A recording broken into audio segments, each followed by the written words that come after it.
It was a surprise to me when I heard what happened in Alabama. But they told me after the fact. In other words, after they asked all these other questions about alleged cover-up and records missing and this and that, yeah, which of course never happened. But then I said, well, why are you asking me the questions to start with? That really shocked me, because it's a tragic thing. What did happen is, in general terms, there was a shooting.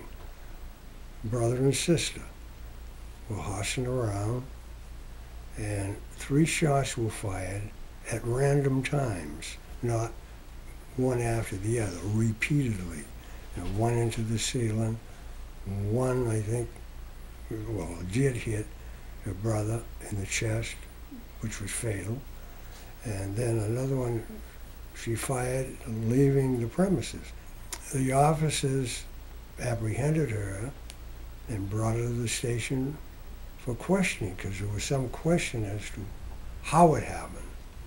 The mother was saying her version of how it happened, and her version was that it was an accident. So Captain Buca was investigating the case. He's the captain of the detectives, and he and his detectives did all the investigation. And after she was brought in and the mother was there, he had called me, made me privy to what had happened. So I went to the police station, and as routinely as things usually go, he explained it all to me. He made a recommendation. He said, I believe where there is doubt as to how this happened, that we should send it directly to the district attorney's office. In that way, it would end up there anyway. Any sudden death or case that could end out as a homicide would end there. So, well, let's see what he has to say and whether he feels this is enough to charge, prosecute, so forth and so on. And the district attorney then was? William Delahunt. He's now a congressman, as you know. I told Captain Buca, I agree with your recommendation, carry it out. Turn her over to her mother and hand the paperwork to the district attorney and have him make that decision after investigation. The press release by the chief, and there was a question as to where the records went to. There was inferences, not so subtle, they were not subtle, that there was a cover-up. Well, that irked me a little bit, because nothing could be further from the truth.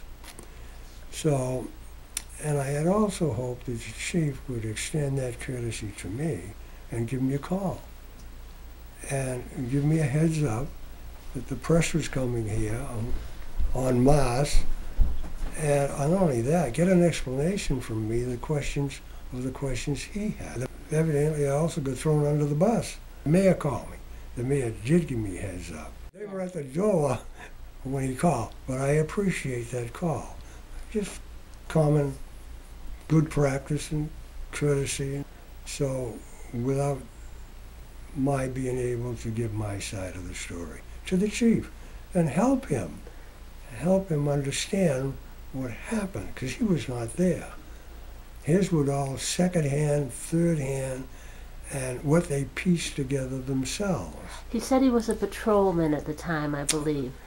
He was a patrolman at the time. Later in the day, it finally came through. It was said that the chief, with the mayor, went directly to the DA's office last night and were going to conduct an investigation. And I was pleased with that, but also worried, because I didn't know what might have happened to the records that we sent them, see? So I was anxious about what is the DA going to say.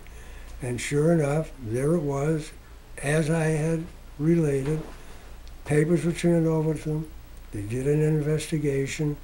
They had the state police investigate, and their findings after a thorough investigation was it was accidental and no complaint would issue. So I don't think there's anything missing. I think it's a matter of who knows what was done, the volume of the records. It might have been one sheet of paper. See, it might have been the arresting officer, it might have been another, but minimal. I didn't even see it. All I said was, send the papers over. See? And I trusted, and I do trust, Captain Buca carried it out, which I'm glad he did, because it proved itself out that that was done. He brought them over. But they had waited 10 days before they made a finding, because she was so distraught, Amy was so distraught, that she was beyond questioning even. So they waited until she had come down, and then after that interview with her, an interview with her mother, it was decided it was an accident. I was not happy about it. I was not, because I found it unnecessary to do it that way.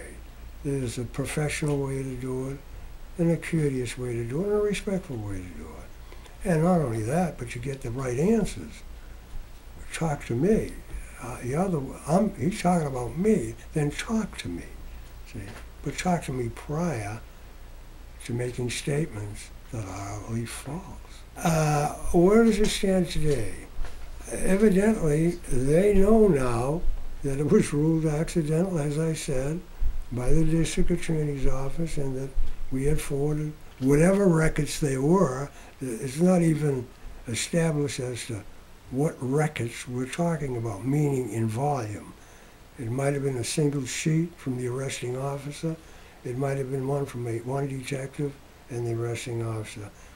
But from my view, those papers went right to the DA. The idea of it, this clandestine, it's missing, cover up, she's a town official. And of course, she was not a town official at that time. And I didn't know her personally, meaning Judy.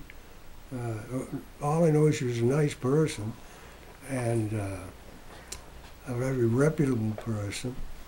And the idea of a cover-up is so ridiculous, outlandish. The words to describe it, I don't understand why that press release went out as it did. I didn't call anybody. I'm face to face with Captain Buca. I give him the orders, he carries them out. It was a sad, sad event for everyone involved. As far as cops are concerned, I don't care what case it is, there's always be one or two that disagree with a decision that's made. I mean, that's part of the job.